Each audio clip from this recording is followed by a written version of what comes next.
Hi, everybody. Good afternoon. Hi, CY.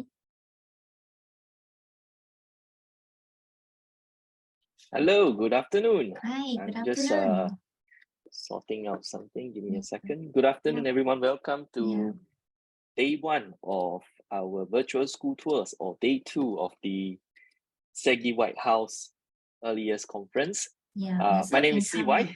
Yeah, and my name is Michelle. Yeah, we have people coming from a lot of different places.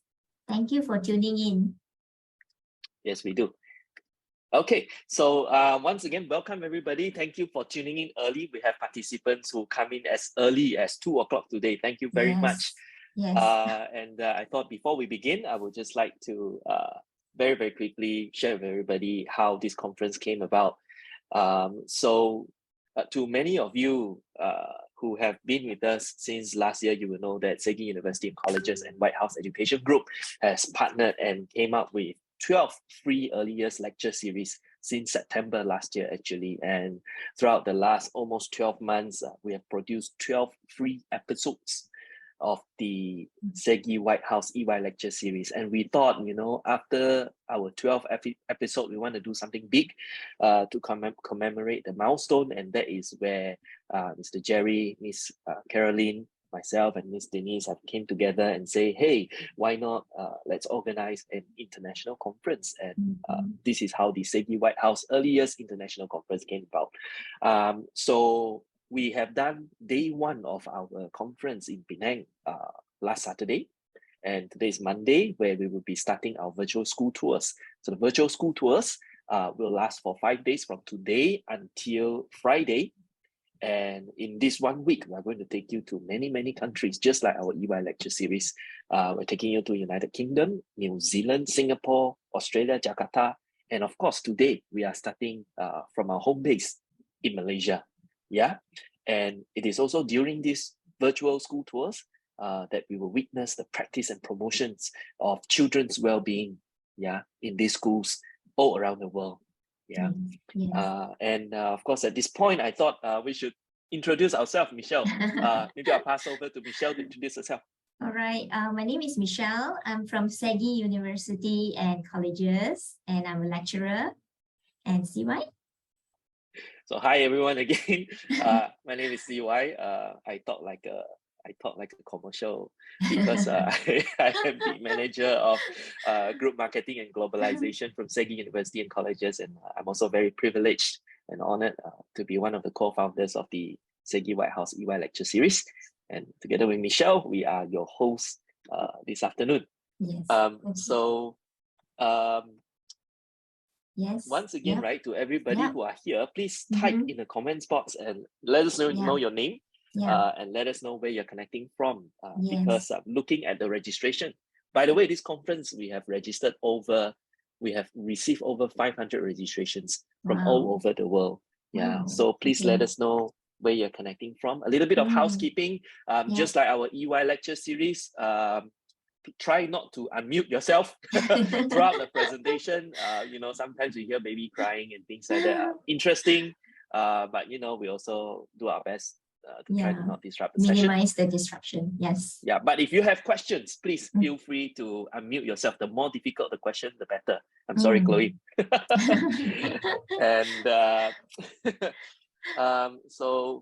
I'm going to pass over to Michelle to talk about the presenters today. Okay, so we are going to go ahead to introduce our speaker for today, our presenter for today, which is our very first speaker for school tour. We have Miss Chloe. Yeah, so Miss Chloe is spotlighted here. Hi, everyone. Miss Chloe is the founder of Little Urban Forest Preschool. Personally, Miss Chloe holds a Bachelor of Science in Child Development from University College London Institute of Education and a Bachelor of Science in Psychology from University of Leeds. And of course, Miss Chloe is the principal and trainer in a lot of preschools in Malaysia, Singapore, and the UK, and whereby she trained many educators in curriculum and leadership role. Chloe is passionate at providing childhood that is memorable, where children learn based on their own interest, and process of learning is fun and stress-free for both children and the teacher. So this goes in line very well with our theme, yeah, which is nurturing the well-being of young children. And of course, together with Chloe, we will have Miss Stephanie from Little Urban Forest Preschool as well, yeah, who is the vice principal of the school. So participant, feel free to put in the chat box any question, any comment that you have. Yeah, Miss Stephanie or another teacher from the Little Urban Forest School will help to answer your queries. Okay. Right. So, well, a little bit about Miss Chloe's school now. You look at this. This is a beautiful environment of Miss Chloe's school. So we are very honored, yeah, that Miss Chloe will be sharing with us to bring us on a school tour to her Little Urban Forest Preschool, which is also the first urban forest school in Kuala Lumpur, yeah, in our city center. It is newly established during the pandemic period. So without further ado, let me invite Miss Chloe to bring us around her beautiful setting and see how Miss Chloe and her team of teachers foster children's well-being in the environment. So Chloe, the floor is yours. Thank you, Michelle. Let me just share my screen. Okay, we can see your screen. Okay, great. Hi, everyone. I'm Chloe, and I'm the owner of Little Urban Forest. I will start by giving you a brief overview of who we are and what we do. So Little Urban Forest is a forest school inspired nursery. We are located specifically in Taman Desa. We established in 2020, so this is our third year running. And shortly after we opened, it was MCO, 2 months in. So it was stressful for the past 2 years, but I'm glad we made it. Currently, we have about 85 children in the school, ranges between 2 to 6 years old. Our teaching approach is play-based, nature-based, child-led, and experiential learning. Our aim is to connect children with nature and instill their love for nature through exploration and learning about nature's processes. So before we move on, I'm going to give you a tour of our school environment.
So that was our outdoor environment. I'll get to it later.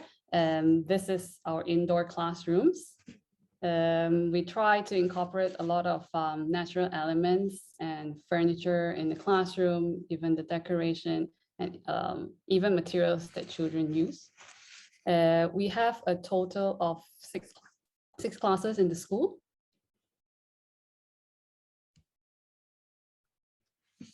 As for our curriculum is based on permaculture education.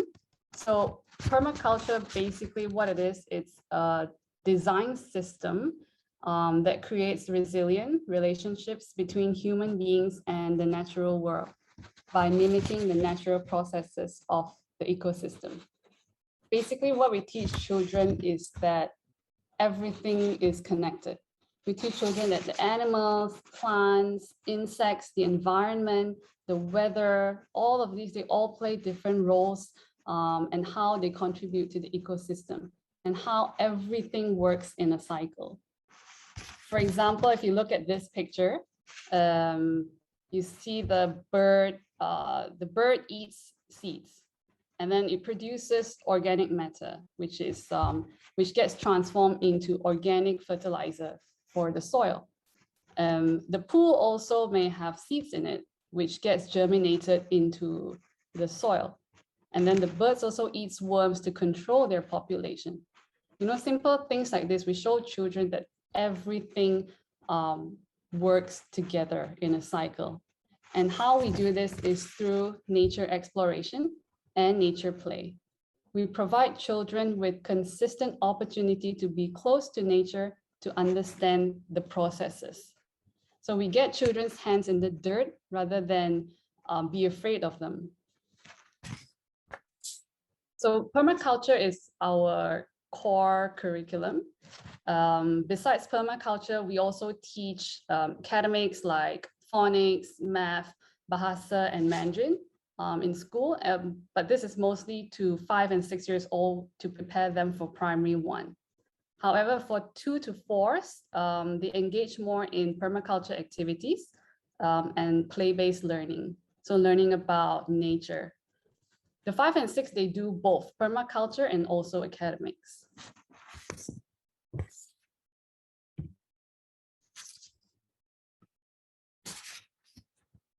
At Little Urban Forest, we adopt the head, heart, and the hands approach to foster children's holistic development and well-being. Our activities are planned in a way that it stimulates their head, their heart, and also their hands to ensure that their learning experiences is not only multidimensional, but is also meaningful to their daily life routine. So the head, it signifies intellectual and cognitive development. And then the heart, it signifies social and emotional development. And the hand represents physical development or physical strength. So all of the children's activities in our school incorporates all 3 of these approaches to ensure a rich and meaningful learning experience. So these are some of the outdoor activities that they do. At Little Urban Forest, we make sure that children have daily outdoor playtime, no matter the weather. It could be rainy, it could be sunny, we'll still be outside. And here are some of the activities that they engage in during outdoor playtime. The children are allowed in the pond when they're outside. They're free to choose what they want to do. Basically, we don't tell them what to play with today or who to play with. And of course, everybody, all the children loves water. And a simple activity like splashing away in the water, actually, like in the first picture, it incorporates all 3 areas of the head, the heart, and the hands approach. Children may not realize that their activities are all part of learning, but they're actually learning about, like, for example, the physics of the water through splashing. Like when they're splashing, you know, how much water gets lifted with this much of weight. And they're using this part of learning contributes to the head, the cognitive. So they're understanding the physics. And then they're playing happily with their friends. You know, they're learning about social cues, forming bonds with their friends. When you're playing together with friends, then this obviously stimulates the heart. At the same time, they're also learning to balance themselves when they're splashing water. You know, having to splash water and be in the water, it's not easy, especially for the younger age children. And it's a whole body movement. And this contributes to the hands approach, which is physical development. So simple activities like this, these are all part of learning. So we should never underestimate free play time. And over at Little Urban Forest, they have ample opportunity for free play. As we have a pond, so this picture down here, yeah, these are actually toad eggs. So we have a pond. When we have a pond, naturally we'll invite toads, frogs, you know, to come in, and they breed and they lay eggs. And this actually happens almost on a monthly basis in our school. So children keep witnessing. They always have the opportunity to witness the life cycle of toads. Just today, again, in the morning when I was at school, you know, I witnessed them again holding a string of toad eggs, and it was just all along the whole pond, and it was just amazing to watch. Like everybody was having so much fun, you know, watching the growth. Yeah, so the second picture, then obviously they also witnessed it turning into tadpoles, and they're always catching tadpoles in the pond. And then you can also sometimes, a few weeks later, you can see like the tadpoles develop legs, so it becomes toadlets, and some of them were able to hop out of the pond already, and children, they love observing all these. And sometimes obviously they try to catch it. Yeah. And in the third picture, we also have two rabbits in the school, and children would pluck vegetables from our garden to feed them, or sometimes they would go to the kitchen and get some fruits and vegetable peel from the kitchen to feed the rabbits. Like in this picture of this girl feeding the rabbit, there's also a lot of learning that takes place. It's not just as simple as going in there and feeding the rabbits. So through this activity, you know, she's learning about the rabbit, its behavior, its movement, its eating habits, and all these are part of cognitive development, which is the head. And then she's also developing a sense of empathy towards the rabbit, building a connection with animals. And this is part of the heart approach. She also knows how to gently approach the rabbit, balance herself on the floor while squatting. And these are all strengthening her leg muscles, her flexibility, and these are all part of the hands approach. So like I'm trying to say, all these simple activities, all of this are this is so much learning for the kids. We also have, in the last picture, we also have a little farm where children grow food in it. They help to water the plants, they watch them grow, and then they harvest the vegetables, and they bring it to the kitchen. Our chef sometimes he will cook it for the children. And when they harvest it and they watch the vegetable grow themselves and the children harvest it themselves, it is more likely that they will eat it after knowing where it's come from, and then their hard work of harvesting, and however way we cook it for them, they are more open to try. And I'm sure you guys realize that as well. Rather than just buying vegetables from, you know, the supermarket and giving it to them, and then they will say, nah. Sorry, Chloe, I can't help but looking at your pictures is so amazing. The first picture about the children being in a pond, they were wearing the raincoat. Was it a rainy day on that day? Yeah. Okay. Yeah, when it's raining, they know to put on the raincoat. Maybe you can't see the raindrops there. Okay, and this is the exact pond that they can find the egg of the frog and toad. Oh, wow. Yep. And then, yeah, you'll find the tadpoles at certain corners. They know where to look. Okay, great. Okay, sorry, continue. No worries. Yeah, so during outdoor play, we encourage risky play at our school also. We have a few trees in the school that children can climb, and they are free to do so and explore what their body can do.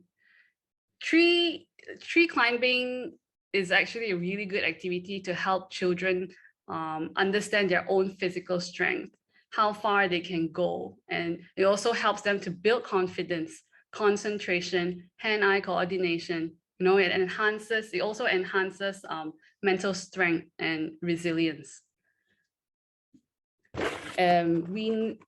So this child, he actually does this pose by himself. He just builds up the confidence. He just wanted to try out, you know, how children are like in the playground. They're always climbing. So over here, we allow them to do that.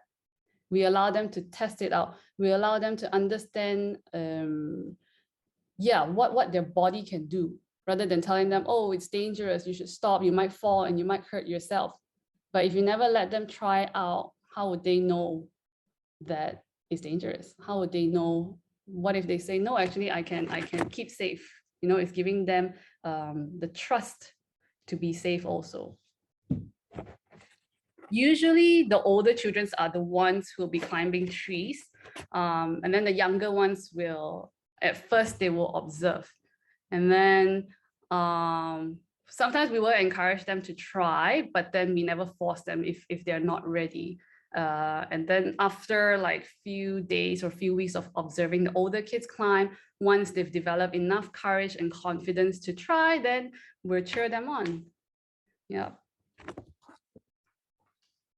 This is another tree in our school that they could climb. This is a mango tree, and this is normally the main tree that they all climb, because as you can see, the thicker branches.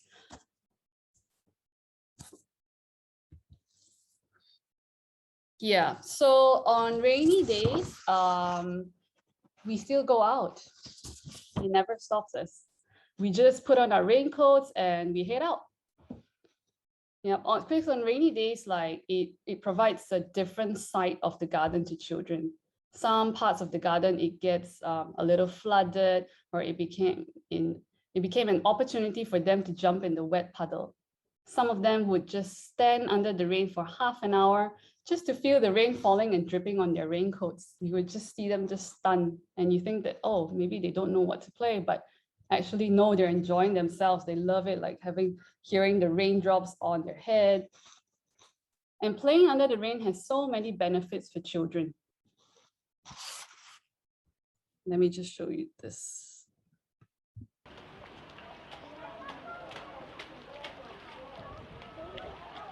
Now, children cannot resist a puddle of water. I'm sure you all can agree with me on that.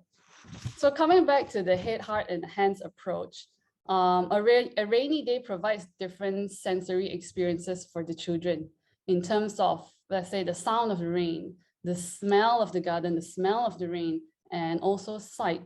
They learn about this by being outside. They would never know if we keep them inside. And they're also developing resilience by playing under the rain and getting out of their comfort zone. As for the hands, they learn how to maneuver themselves on wet surfaces or slippery surfaces, how to walk, to be more careful when walking. The only thing that stops us from going outside is the thunderstorm.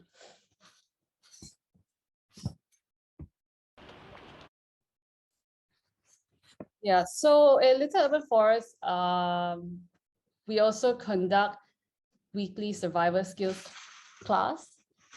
So survival skills during this class is teach children about outdoor safety, because we bring them out a lot.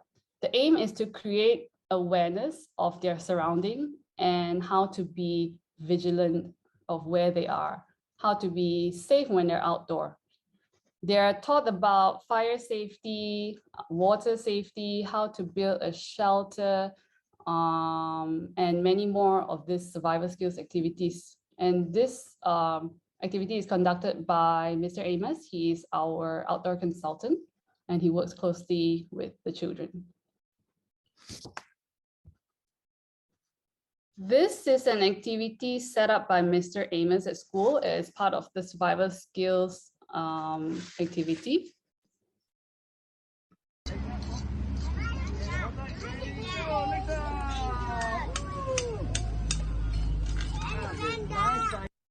Besides talking about safety, he also does all these fun activities with them, like flying fox. Behind, if you can see, it's quite blurry, but like children are standing on like a line that's actually slack lining. So they're walking across on the line, and that is also to build their physical skills, their strength, their flexibility, stability, balance, everything.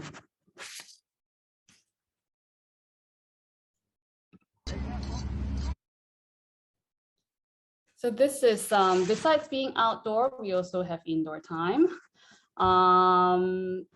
When we're inside, we try to bring in natural materials into the classroom to continue with nature exploration. We engage in a lot of loose part play when we are indoor, which is like having a lot of loose items in the classrooms for children to create, to design, to build anything that they wish. It is to enhance their imagination and creativity. And this second picture of children painting with crushed papaya leaf. This papaya leaf is actually from the papaya tree in our garden. We let the children explore natural colors and that we can extract colors from plants, how natural colors come from. And that's how we make natural dye. So we are not, actually in this picture, you see a lot of natural materials, but we are not restricted to only using natural materials in the classroom. We do use recycled materials as well, even if it's plastic. And our parents bring in a lot of recycled materials for us, and then we make crafts, things like this. We practice upcycling a lot also in the classroom. You will quite often see our teachers using recycled materials, recycled cardboards as teaching materials rather than laminated papers.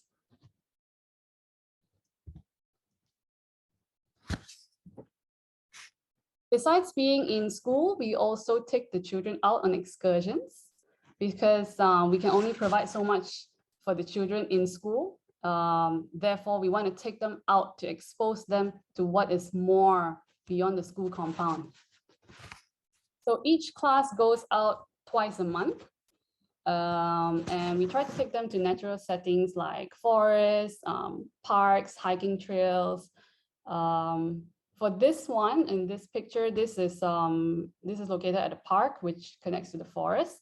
We usually start off with circle time with Mr. Amos, and then after that, it's either we have free play around the area or we go on a short hike and we talk about things that we saw along the hike. Bringing the children outside helps them to relate to what they've learned inside the school, or in school to help them to relate what they've learned inside the school on permaculture and to relate it outside to the outside world, so that they understand how the ecosystem works either in the same way when they're outside, or it could be different compared to the school. Like the same way could be plants grow as well. But the different way it could be that if you don't water the plants in school, they will wilt. But if you don't water the plants in the forest, they still survive. So bringing the children out in this frequency, which is twice every month, also helps them to step out of their comfort zone and be more adventurous, more resilient to changes, and enhance their adaptability when they're outside. And at Little Urban Forests, we built this important trait at a very young age. Children who are outgoing and adventurous, when they're young, they are more like, when we practice this when they're young, they're more likely to be adventurous and outgoing when they're older. Also, the same children who has been trained to be adaptable at this young age are also more likely to be adaptable when they're older. So adaptability is a very important trait, I think, especially for this generation. A lot of times when they are not adaptable, they find different means of escape, which is screen time. Am I right? That is very right. I think including us adults as well. Oh, thank you for answering. Yeah, so this one is our most recent excursion this month. We brought them to a forest. There was a little stream in this place. When our children see a body of water, their first instinct would be to jump in. We started out by walking around the compound together before they jumped in. We started out, we brought them around the compound together to identify any hazards in the area, like thorny plants, any hole in the ground they should watch out for, or low-hanging branches. And we talk about boundaries so that children are aware of where to stay within the forest compound and not wander off the boundaries. Then we did a scavenger hunt, which further enhances their awareness of the surrounding. So we get them to look for worms, mushrooms, dragonflies, so that they open their eyes more and they look around.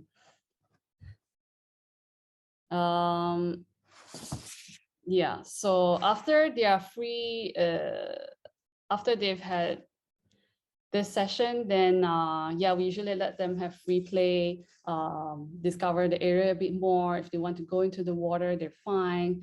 And of course, that time, 90% of them were in the water.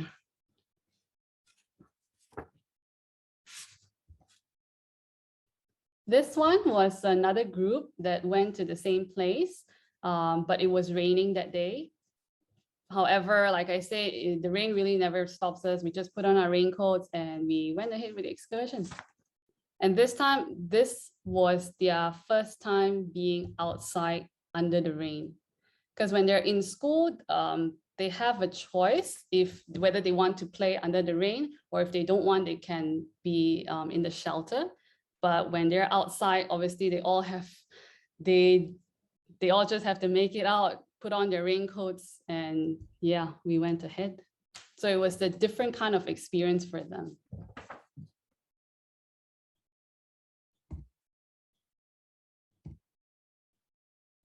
The roles of our educators.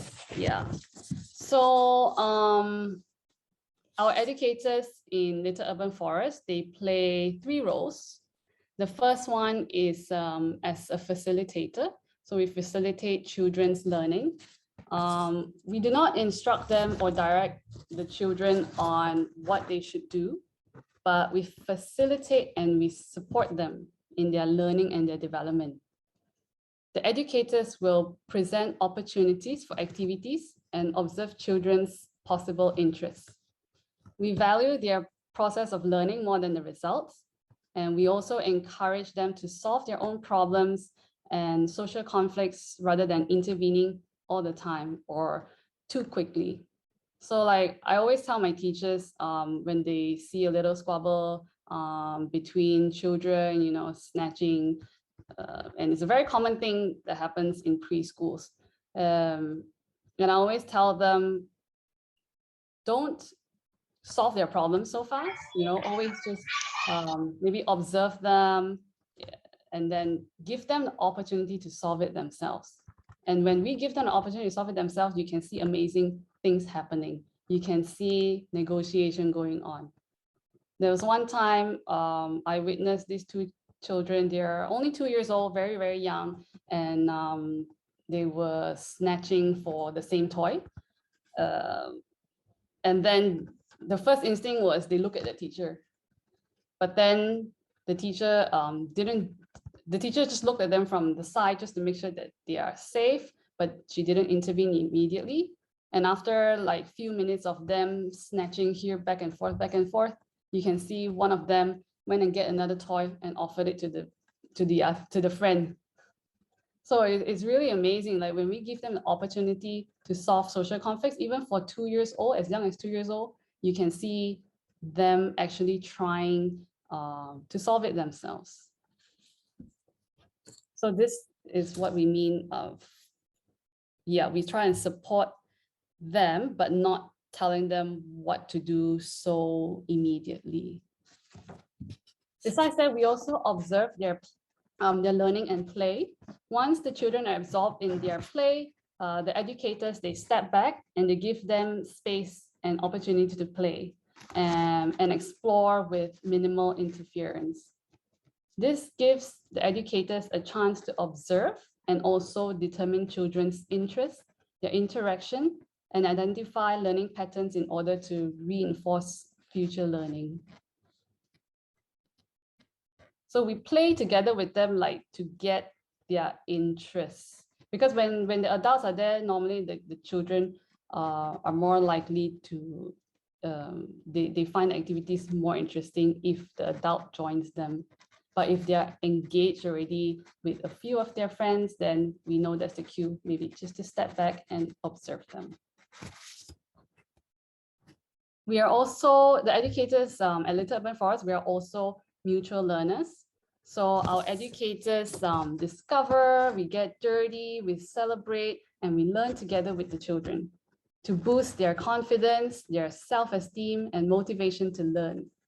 When you are there to play with them, they're more likely to be interested in the play and engage in deeper learning through conversations with the educator.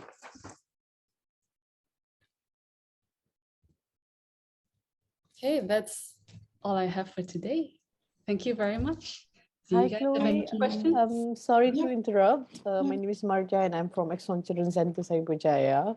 So well done on the project that you have made. I guess this is a very incredible experience for the childhood of the children's. So pertaining the presentation just now, you are saying that you can accommodate up until 80 plus children. Yeah, at your school, right? Mhm. I wonder how many teachers are there to, like, because you are doing it as in experiential learning, and then the roles of educator was meant to, like, facilitate and then be their partners and whatnot, right? So in that case, what will be the child to teacher ratio for your school? Each class we have about 15 children to 2 teachers. I see. So meaning that from 2 to 6 will the ratio of teacher to children was similar, right? Yeah, for 2 years old we have 3 teachers, but the rest of the age groups we have 2. Oh, that's amazing. All right. Okay. So I mean, was all the teachers attending to the same students at all time, or I mean, you are separating like a morning sessions and then evening sessions? We have the same sessions throughout, but then for outdoor play, we do separate. We have half of the school children out at one time and then the other half. Oh, all right. Time. That's amazing. Thank you Yeah, so because much. 85 in the garden is quite crowded. That's the reason why I asked. Yeah. Okay. Okay, got it. Clear. Thank you so much. Keep up the No good problem. work. Thank you. Thank you for the question. Thank you for the question. Yes, Chloe. That was wonderful presentation of your school, Chloe. Thank And, you. yeah, very inspiring. I see in the chat box, we are also inspired, yeah, by what you have done in your school. And with the 3H that you mentioned, the hand, the head, and the heart, yeah.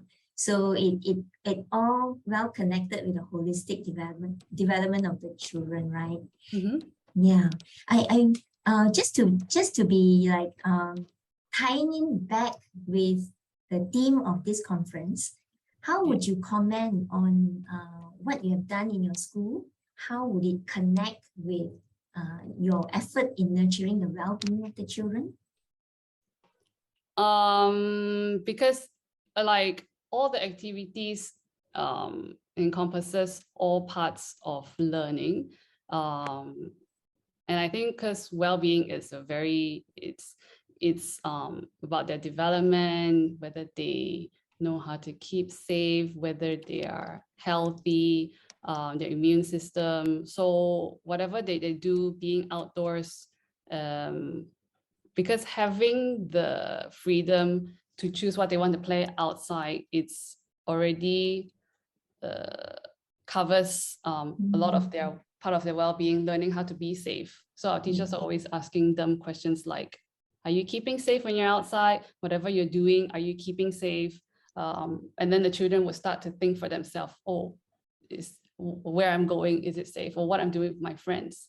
And being outside itself, it's having the fresh air, it's already, it definitely increases their immune system.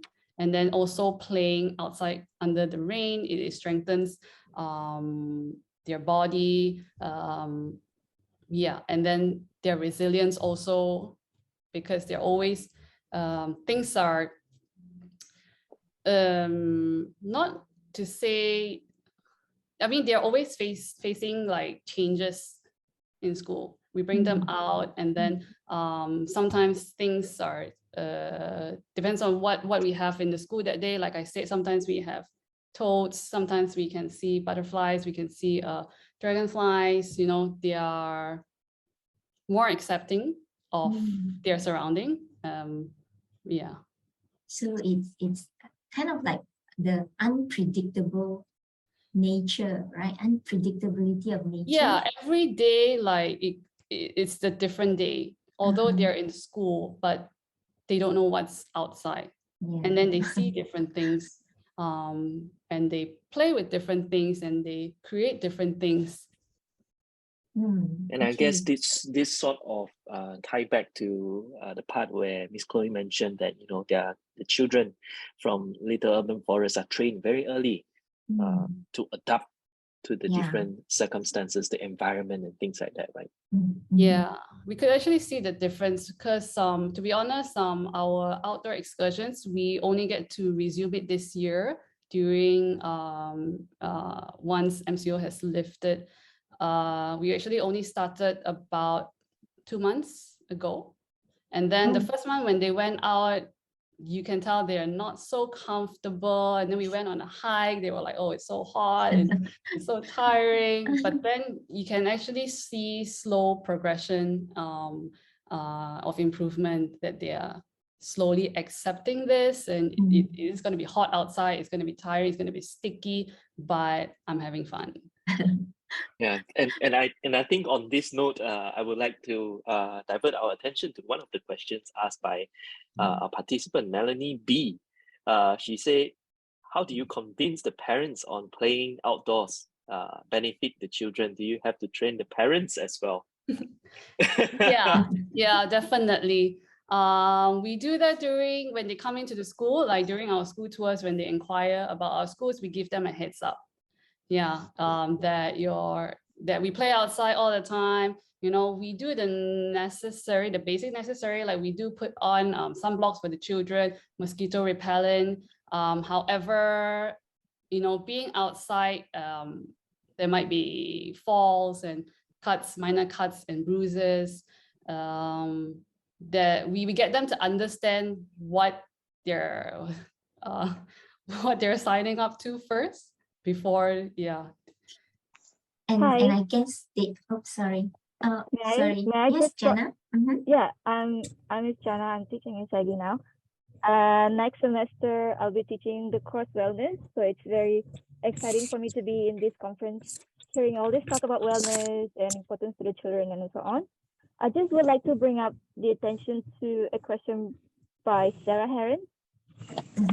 I think it's a really interesting question about how do we balance the impact on the environment. So we're encouraging children to interact with the nature, but also at the same time, we're also taking things from the nature. So how do we balance that out? That's all. Thank you. Sorry, sorry, do you mind asking that again? Yeah, I think the question is in the chat box. So I it's don't mind from asking Sarah. too. Oh, It yeah, was my Sarah. question. Yes, So Sarah. I was a fully outdoor preschool teacher in the States. And so one thing that we debated all the time, and there's no judgment about the answer, of course, is how do you balance the impact that you have on your environment? Like if you hold certain types of bug eggs, it could hurt the egg, or if you hold a tadpole out of water for too long, you could hurt the tadpole. Like, how do you balance that sort of reality with the benefits that it gives the children? Right. Like for example, at school playing with the toad eggs and catching the toads. We don't actually stop them. Yeah, they still go ahead to play. Like, for example, sometimes they catch tadpoles and then they put it into a container. They have this natural instinct of, I want to keep it or I want to keep it in class. But we do make it a point that we do let them know that, you know, they might not survive if you keep it in a separate place. And sometimes we just have to let it back into the pond. Yeah, we do that even with other insects that we found in schools. We have carpenter bees. Like our outdoor consultant, sometimes he catches them as well, just to show the children in a little container. But after showing to them, we release it together with the kids. Like, oh, this is not a suitable habitat for them. Then unfortunately, they can't stay in the container or stay in your classroom or stay in your house. So we have to release it. That's a very interesting question. Yeah. Thank you. Yeah. Sarah, do you find that to be a challenge in your setting? Sarah? It was a big challenge because even when we would bring materials inside, something we got stuck on was like, oh, but we're killing the plant to bring it inside. So then are we using nature or are we working with nature? And it's a balance that you have to really take into consideration no matter what culture or environment you're in, and you have to evaluate the risks and benefits. And to be honest, there's no perfect answer, of course. So I was just curious how you, Chloe, handled that. And it sounds like it's something you definitely think about. Yeah, we try to. There was one time also we had, because our neighbors who are from next to our schools, sometimes they like to bring animals into our schools as well, because they're like, oh, you guys are a forest school, maybe you want to keep these animals. But yeah, what we do is sometimes we bring it back to the forest to release them. We had someone who brought in a squirrel. They said like the squirrel's been eating our fruit tree, the fruits from our trees, and we tried so hard to grow them. Then they just gave it to us in the cage. We were like, okay, we'll bring it back to the forest, but we'll just release it somewhere else. Okay, great. Thank you. Thank you. And can I just bring up another question from Serene Lim? How many hours are the children playing per day, playing outdoor per day? In our garden, it's an hour and a half. An hour and a half. Okay. Yeah, because we have to take turns. Like I say, we have 2 different groups who goes out. So each group is about an hour and a half. And for excursion would be the whole day, I presume. Right? Half a day. Half a we day. usually go out around 9 and we'll be back by 12:30. Okay. Yeah. All right. Okay. All right. But also depends on where we go. Sometimes if the location is quite far, then it'll be a bit later. All right. And another question. We keep records of parents through parent-teacher communication app. So, this is how Stephanie answered the question already. Sorry. All right. And but I thought it's an interesting question. Maybe Chloe can also elaborate a little bit on that. How do you keep records for parents? And we use an app. So we have a school app where we take pictures of the children and we upload, we send it to parents on a daily basis. So parents also have to download the same app. All parents have it. And yeah, we send them pictures with little captions of what your child has done that day, that week. Yeah, for every single child. So it's a continuous update to the parents. Yes, because wow. parents, obviously, they love to hear what their own child has done at school, how much fun they have. Because sometimes when they go back and they ask their child, what did you do in school? And the answer could be, I don't know, nothing. And then when they start to show that, the parents will show them the photos that the teacher has sent, and they'll be like, oh yeah, I did this, oh, I did that. And because they don't realize they learn. Yeah. They're just having fun, right? Yes, exactly. Okay, and yeah, well, another aspect I was just wondering, you talk about risk, right? Children are exposed to risk, especially when we see the picture of the child trying to cling on to the tree trunk, climbing the tree. How do you, first of all, how do you assess risk before you even bring the children out? How do you assess? Like in our school, we do daily risk assessment actually by our teachers. So every morning they will go around the garden just to make sure to patrol it, make sure that it's safe, things are not broken, whether there's anything that's sharp on the ground or anything, branches that are sticking out. So we do that daily in school. So school is safe. Our children, sometimes they even run barefoot. They go to the garden barefoot. We allow that. But when they're outside, we do risk assessment together with the kids when they have arrived at the location. Like our outdoor consultant, he would bring, during the circle time, we would ask them to look around, identify anything that they think could be dangerous, could cause any harm to anyone. So we do it together with the kids. Oh, okay. Oh, together with the kids. So yeah, because if we just do it ourselves, we've identified, but then the children hasn't identified it yet. And when we're outside, we can't be bubble wrapping thorny trees or putting red carpets on uneven terrains. They just have to look where they're going and telling them, okay, be careful, take another step. This floor is slippery. Yeah, okay, great. Yeah, that's a great tip. Yeah. Oh, interesting question. We have so many questions for you, Chloe. Yeah. I thought we're still talking about risk, right? Prof. Dr. Chiam just sent in an interesting question. And I thought, let's stick to the risk theme for a moment. Prof. Dr. Chiam asked a practical question here. Do the children shower after the outdoor play? Have you experienced an accident that occurred during the outdoor play? If yes, then what did you take to minimize its reoccurrence? Showering after outdoor play. We not to say shower, maybe we rinse them off. Okay. Yeah. Have you experienced any accident occurred during outdoor play? Nothing major so far. Like small cuts and bruises, yes. We do bring first aid kits along with us when we go out, and ice packs. So we administer first aid. Yeah, when there's any accidents, even in school. But so far, we don't have anything major.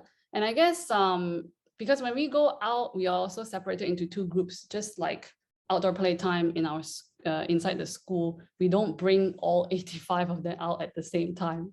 Usually we go out around with 30 plus kids, 30, 35, like this, every excursion.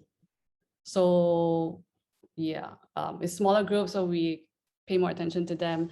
At the same time, the risk assessment actually really helps them to keep safe as well. Yeah, even because we already practice that at school. Like I said, we have survival skills program in school itself, not just until we go out. So I guess the children are already quite vigilant. Yeah. Okay. Yeah. All right. So children also learn responsibility, right? Yes. Yeah, keep themselves safe. Okay. All right. So another aspect of wellness is looking at the perspective of nutrition by Miss Jana, right? So Ms. Jana say, may I know how is the topic of nutrition being made visible in your school? Am I right? Nutrition? Yeah, Yep, nutrition. Like our menu? Yeah, I would guess. Yeah, it could be about your menu plan, or how do you talk to the children about nutrition and how to balance their the wellness of their inside of their body as well as their outside of their body. So like there's a balance and harmony in terms of wellness, strictly speaking. Firstly, our menu is designed to include like protein, vegetables, carbs, all at the same. And because we have an in-house chef, so the food nutrition can be controlled by and by us. How we talk to them about nutrition.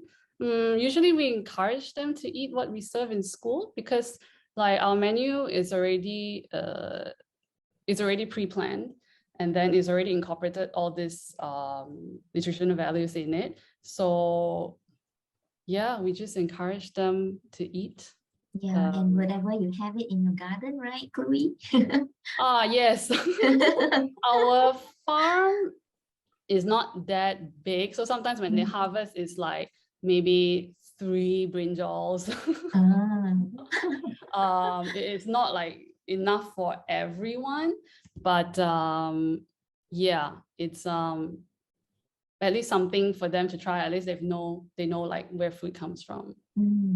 Yeah. Okay. All right. Do we have any other question for Miss Chloe? Let's see. I think there is one from Rahula Loh. She said, trainee teacher here, still learning the ropes. Do you have traditional worksheets that means writing, mathematics, science, etc. at your center? We do. For the older age children, yeah, like I mentioned, we do teach academics. So yes, we do workbooks. Like for different subjects, we have workbooks for different subjects for 5 and 6 years old. But for 2 to 4, for 2 years old, 2 and 3, completely no worksheets and workbooks. For 4 years old, there's only one writing workbook, and that's all that they use for the entire year. The other teachings, we try to make it play-based and exciting learning for the kids. So when they turn 5 and 6, they don't shy away from the workbooks. Yeah, it's still exciting for them. Yeah, talking about school works, Serene asked a good question. What would a typical day look like for your children at your setting? Interesting. So I guess the routine, they come in between 8 to 9, then they have breakfast at school. Let's say for younger age children, they will go outside first. They have circle time, and then they go outside between 9 to 10:30. They spend an hour and a half outdoor and to play. And then after that, they have morning break. So they have they have fruits between 10:30 to 11. And then 11 to 12 is indoor playtime. That's when we bring the natural elements indoor. We talk about the permaculture topics, or for older age kids, it will be permaculture or academics. And then lunch is at 12 to 12:30. After that, it's more relaxed activity like story time, music and movement, and then they dismiss at 2. Well, I see. Thank you. Yeah. Yeah, I would like to be a child at your school, Chloe. So much of fun. You're more than welcome. Okay, any other questions that we have? Wow, we have run this for 1 hour, 1 full hour. Yeah, and I must acknowledge all the participants who tuned in Yeah. today. I think at our peak we have about 180 participants. Right now we're running at Wow. 166. So Wow. kudos everyone. Thank you for tuning Yes. in today. Thank you. Thank you Thank so much for your you. support, everybody. Yeah.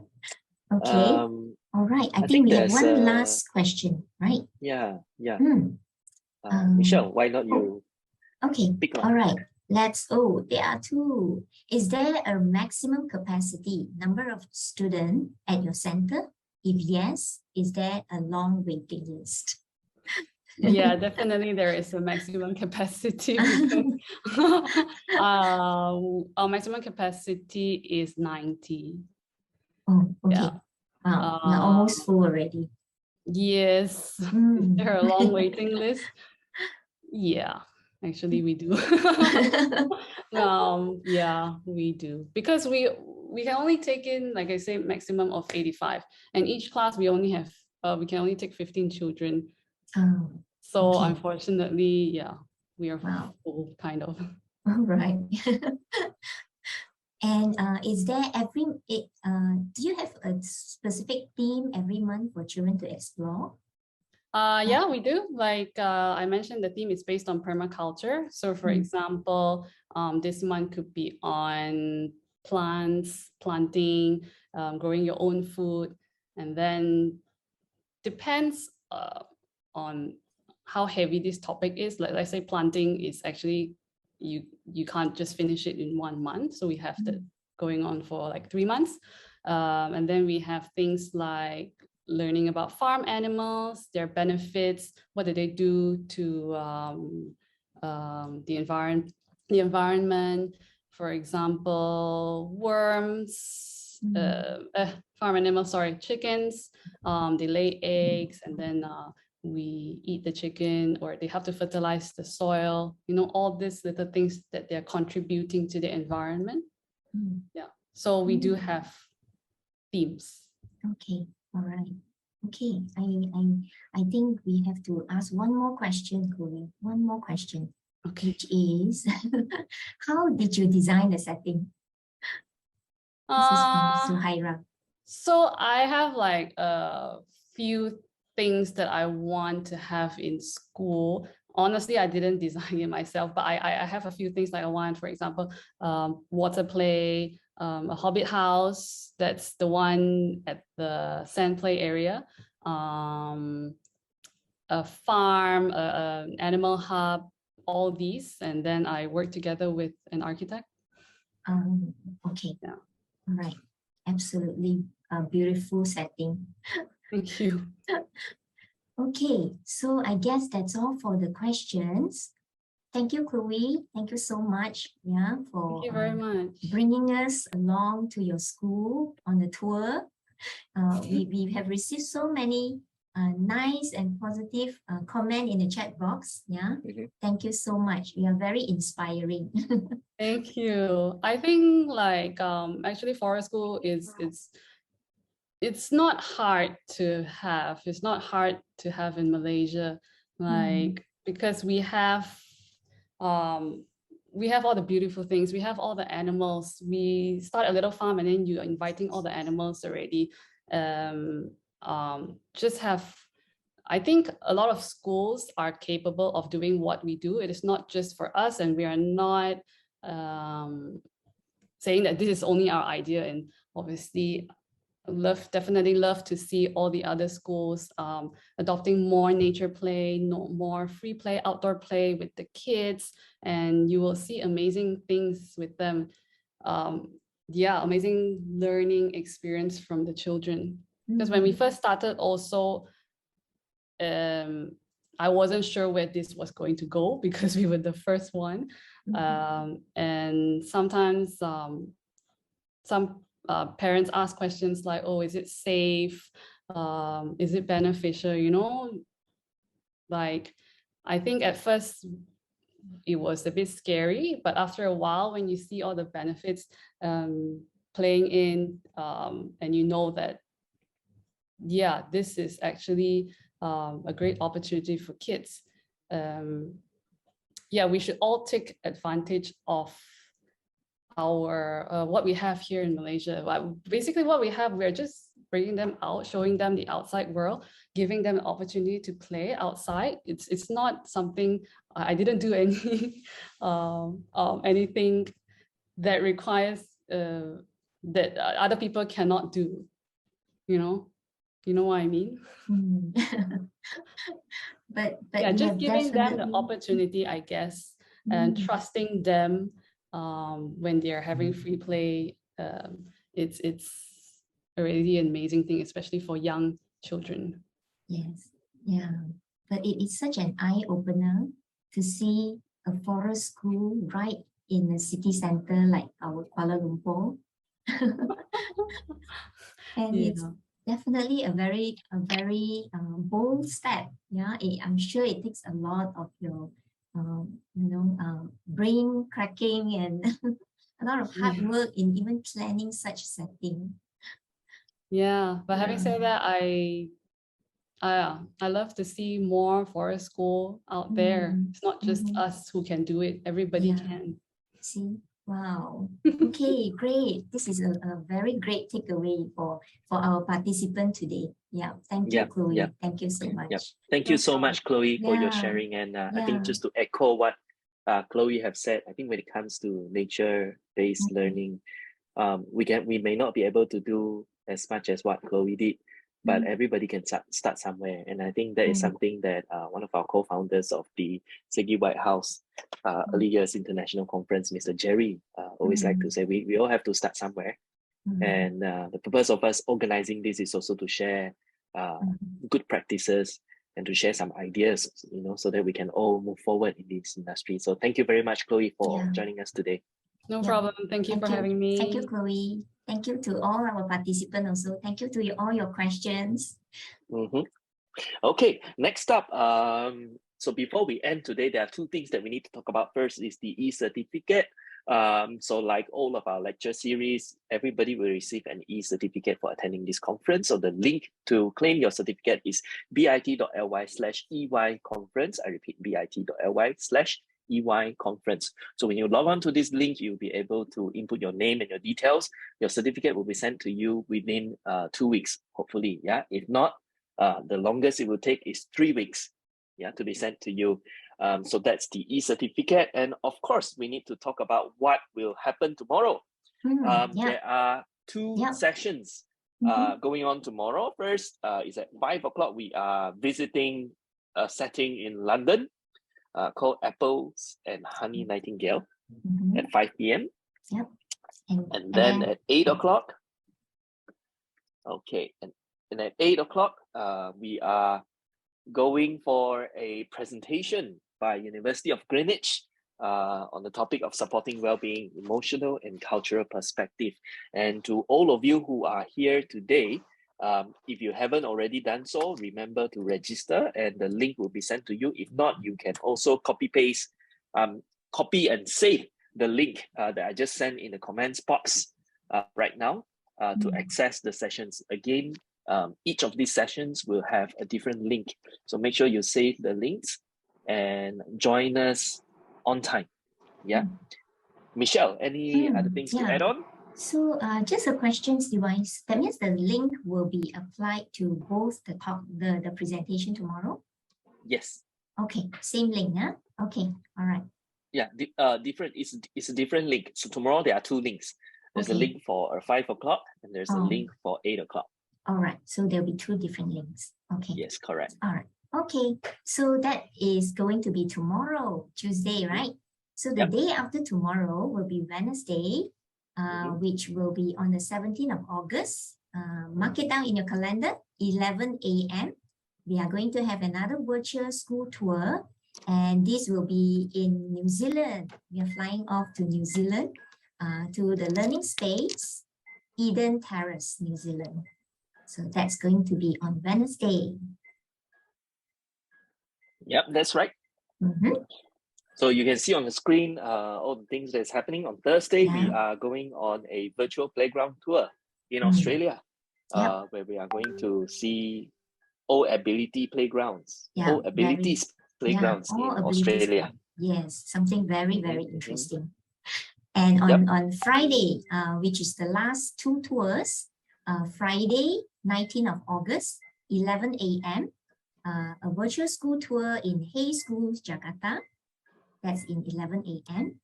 And in the afternoon, 2 p.m., we are going to have another tour in PCF Sparkle Talks Singapore. That's on Friday. So do remember to join us online. If you haven't already done so, remember to register yourself. If you have registered already, the links will be sent to you on a daily basis via email as well. Yeah. So with that, I think we have come to the end of our session today. On behalf of the organizing committee, I would like to thank everyone just for to add joining on us. And yes, Michelle. One last thing. Beside all the school tours, don't forget our final day of our international conference. Oh yes, I forget that. It's going to be on Saturday, right, SEGi? Yep. It's going to be on Saturday. All right. We're starting at 10 o'clock, if I remembered it correctly. Yep. Don't forget the closing day as well. Yeah. So mark it in your planner. Don't miss it. Okay. All right. So now it's time for us to say goodbye, right? Yes. See all of you tomorrow. Thank you everyone for tuning in. You. I will see you all tomorrow in UK, in London, right? Yeah. Yes. In London. Yes. Bye everyone. Thank you. Bye-bye. Thank you. Thank you, Chloe. Thank you, Chloe. Thank you for today.